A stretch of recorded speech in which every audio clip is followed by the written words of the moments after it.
चतुर्थी क्यों मनाई जाती है? जानिए क्या है इसके पीछे छिपा रहस्य। आज मैं आपको एक ऐसी कहानी सुनाने जा रहा हूँ, एक ऐसी गाथा जो हजारों वर्षों से हमारे दिलों में बसी है, जिसकी गूंज आज भी हर हिंदू घर में गणपति बप्पा मोरया के जयकारों में सुनाई देती है। यह केवल एक त्योहार की कहानी नहीं है, यह प्रेम की गाथा है, त्याग की कहानी है और सबसे बढ़कर यह विश्वास की अमर गाथा है। बंद कर लीजिए अपनी आंखें और कल्पना कीजिए उस समय की जब ना तो समय का कोई हिसाब था, ना ही युगों की कोई गिनती। जब ब्रह्मांड केवल एक विचार था।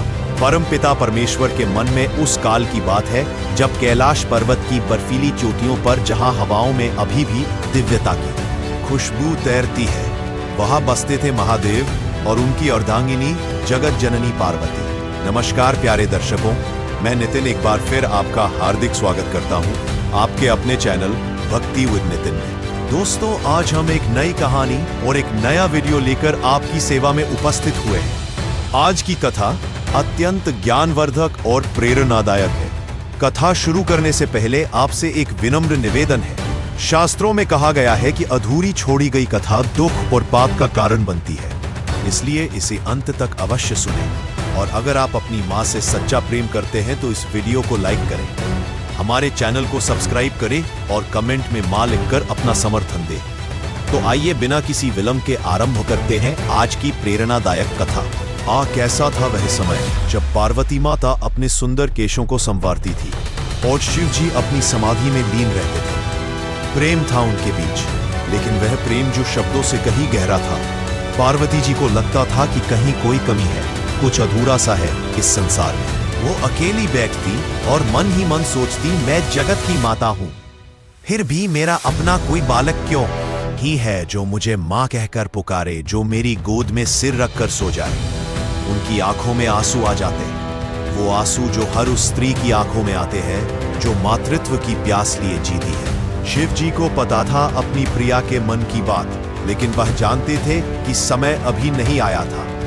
ब्रह्मांड में अभी भी कुछ और रचना होनी थी, कुछ और दिव्य लीला होनी थी। एक दिन वो कैसा दिव्य दिन था वह। पार्वती जी स्नान करने जा रही थी। उन्होंने अपने शरीर पर हल्दी का उपटन लगाया, वही हल्दी जो आज भी हमारे त्योहारों में पवित्रता का प्रतीक है। जब वो उपटन उतारने लगी तो वो मिट्टी उनके हाथों में आ गई। अचानक उनके मन में एक विचार आया, वो विचार जो हर माँ के दिल में कभी ना कभी आता है, क्यों ना मैं इस मिट्टी से अपना एक बालक बना लूं। और उन्होंने अपने कोमल हाथों से, अपने प्रेम से, अपनी ममता से उस मिट्टी को आकार देना शुरू किया। कैसे बनती गई वो मूर्ति? पहले सिर, फिर धड़, फिर हाथ पैर। पार्वती जी के चेहरे पर वो मुस्कान थी जो हर कलाकार के चेहरे पर होती है जब वो अपनी कृति को पूरा करने वाला होता है। लेकिन ये कोई साधारण कलाकृति नहीं थी, यह एक माँ का प्रेम था जो मूर्त रूप ले रहा था। लेकिन पार्वती जी के मन में संदेह आया, ये तो केवल मिट्टी है, इसमें प्राण कैसे आएंगे? और तब हुआ वो चमत्कार जिसे देखने के लिए तरस जाते हैं ऋषि मुनि। पार्वती जी ने अपनी दिव्य शक्ति से उस मूर्ति में प्राण फूंक दिए। वाह, कैसा दृश्य रहा होगा वो जब उस मिट्टी के पुतले में सांस आई, जब उसकी आंखें खुली, जब वह उठा और मां कहकर पार्वती जी के चरणों में गिर गया। पार्वती जी की खुशी का क्या ठिकाना। आखिरकार उन्हें मिल गया था वो जिसकी तलाश थी, अपना बालक, अपना गणेश बेटा। पार्वती जी ने कहा, उनकी आवाज में अपार प्रेम था, तुम मेरे द्वार की रक्षा करना। जब तक मैं स्नान कर रही हूं किसी को भी अंदर आने मत देना, किसी को भी नहीं। जी मां, गणेश जी ने कहा, उनकी आवाज में दृढ़ता थी। मैं आपकी आज्ञा का पालन करूंगा। और वह जाकर द्वार पर खड़े हो गए, अपनी मां की रक्षा के लिए, अपनी मां के आदेश का पालन करने के लिए। कुछ समय बाद आए भगवान शिव। उनके माथे पर तिलक था, गले में रुद्राक्ष की माला और चेहरे पर वो गंभीरता जो सिर्फ महादेव के चेहरे पर हो सकती है। वो अपने घर आ रहे थे अपनी प्रिया पार्वती से मिलने, लेकिन द्वार पर खड़ा था एक बालक जिसे वो पहले कभी नहीं देखा था। कौन है तू? शिव जी ने पूछा। उनकी आवाज में आश्चर्य था, लेकिन कोई क्रोध नहीं। मैं गणेश हूं, बालक ने गर्व से कहा, माता पार्वती का पुत्र, और मैं आपको अंदर नहीं जाने दूंगा, मां ने मना किया है। शिव जी मुस्कुराए बेटा, मैं इस घर का स्वामी हूँ। पार्वती मेरी पत्नी है, मुझे अंदर जाने दो। नहीं, गणेश जी ने दृढ़ता से कहा। माँ ने कहा है कि किसी को भी अंदर नहीं जाने दे, और मैं अपनी माँ की बात का सम्मान करूंगा। अब यहाँ था वो मोड़ जहाँ दो धर्म आमने सामने खड़े हो गए थे। एक तरफ था गणेश का धर्म, अपनी माँ की आज्ञा का पालन। दूसरी तरफ था शिव का धर्म, अपने घर में प्रवेश का अधिकार। दोनों सही थे अपनी जगह पर। गणेश सही था क्योंकि वह अपनी माँ की बात मान रहा था। शिव सही थे क्योंकि वह अपने ही घर में जा रहे थे। यही तो है जीवन का सबसे बड़ा धर्म संकट, जब दो सही चीजें आपस में टकराती हैं। अंतिम बार कह रहा हूं, शिव जी ने कहा।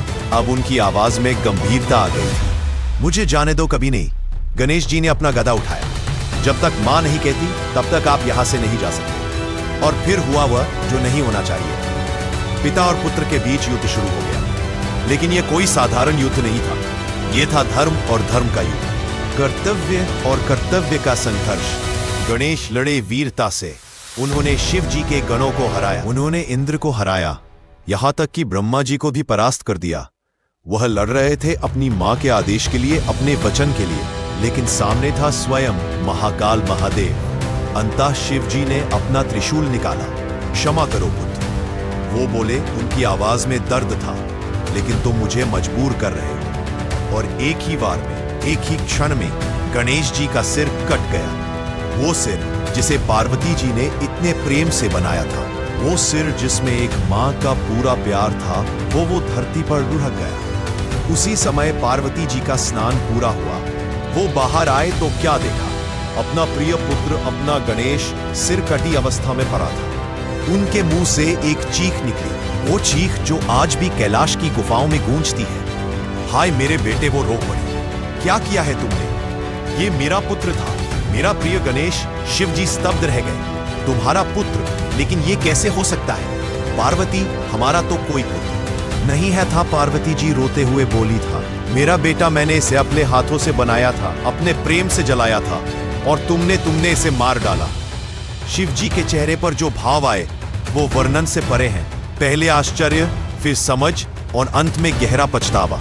उन्होंने अपना ही पुत्र मार दिया था। अपनी अज्ञानता में, अपने अहंकार में उन्होंने वह किया था जिसकी कभी माफी नहीं हो सकती।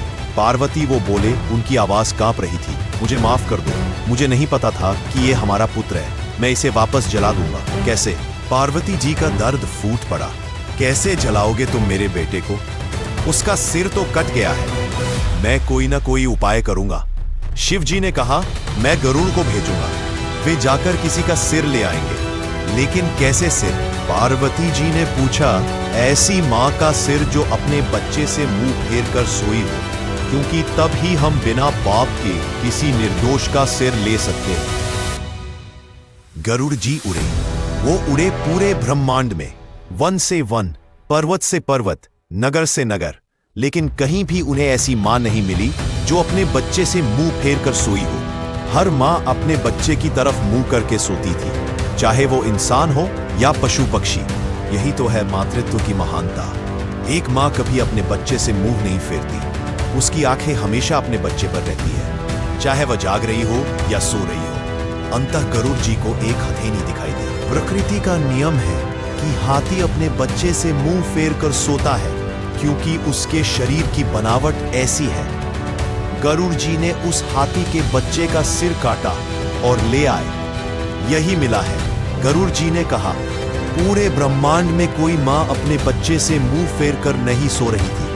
शिव जी ने उस हाथी के सिर को गणेश के धड़ से जोड़ा, और फिर हुआ एक और चमत्कार।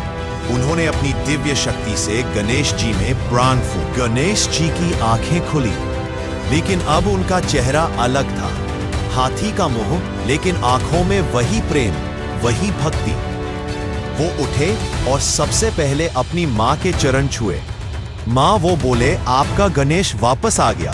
पार्वती जी की खुशी का क्या ठिकाना। वो अपने बेटे को गले लगाकर रो पड़ी।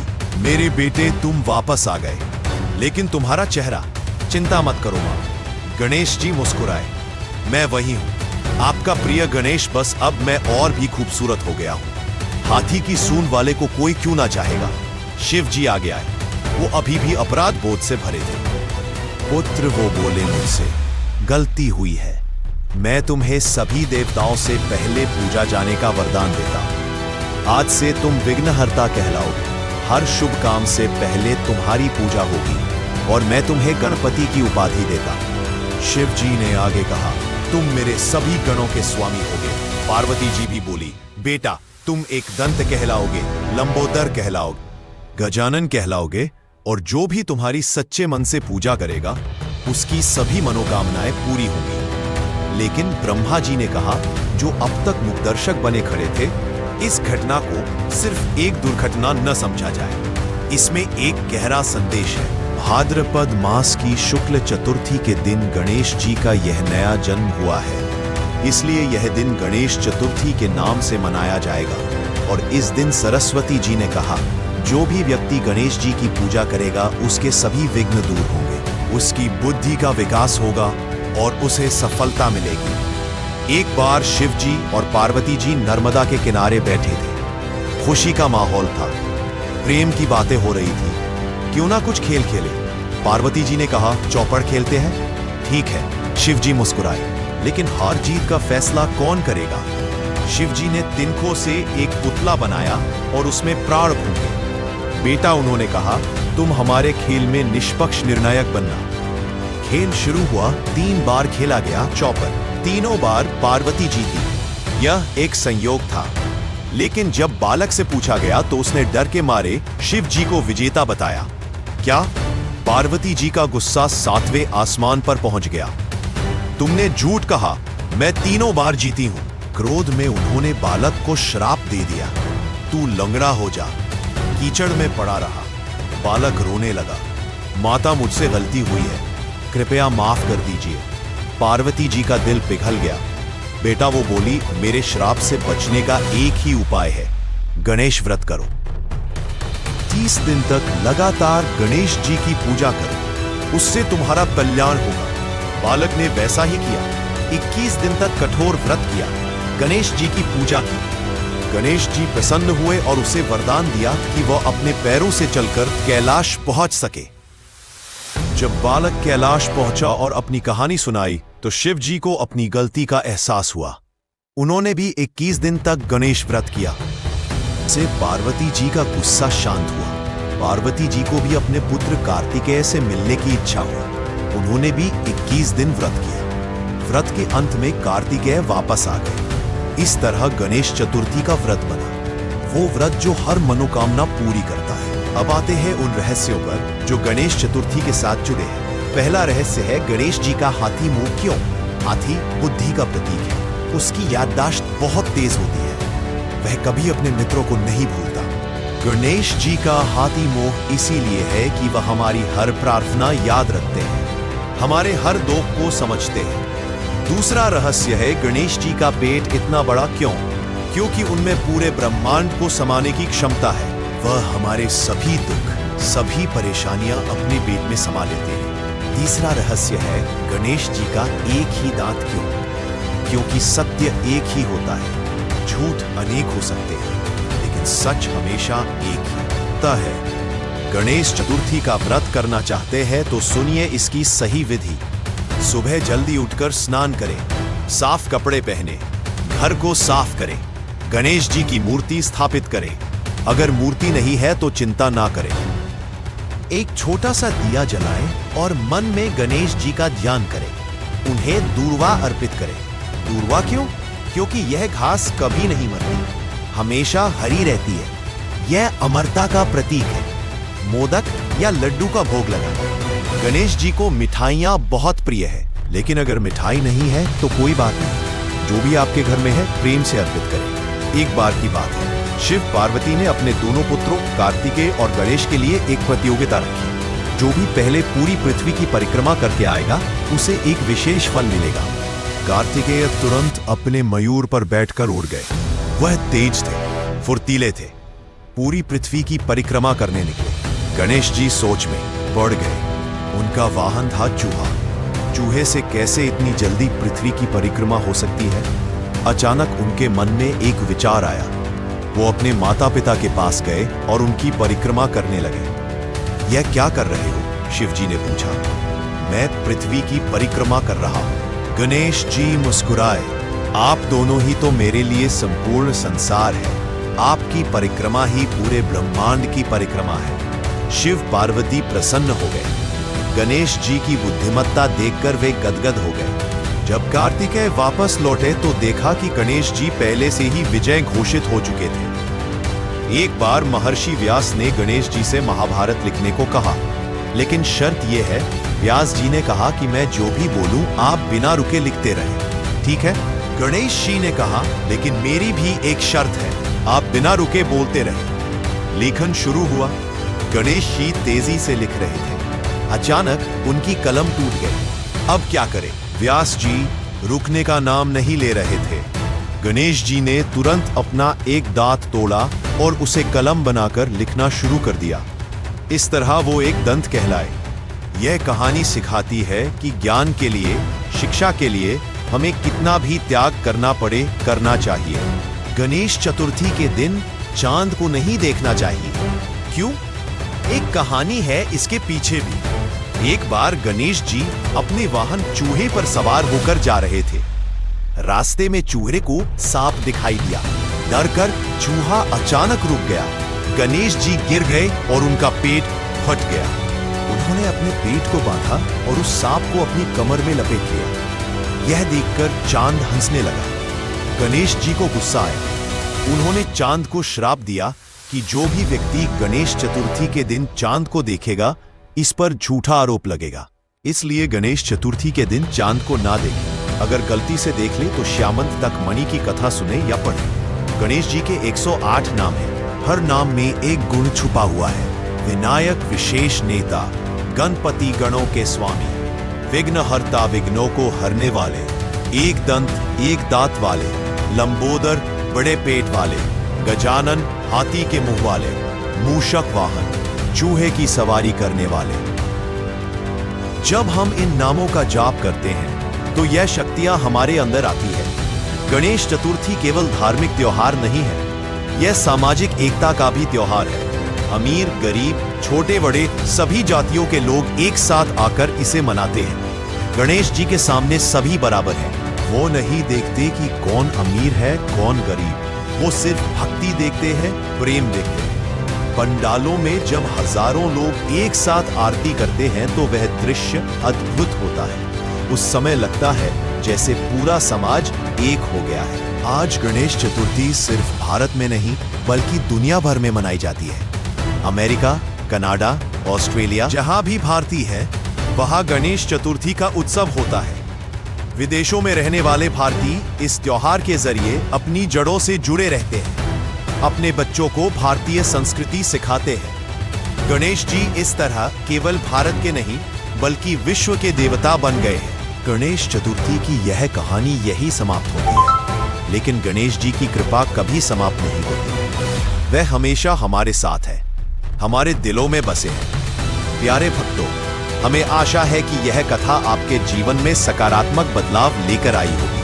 कृपया इसे लाइक करें और दूसरों तक पहुंचाने के लिए इसे शेयर करें। अपने श्रद्धा भाव को कमेंट सेक्शन में गणपति बप्पा मोरया लिखकर प्रकट करें।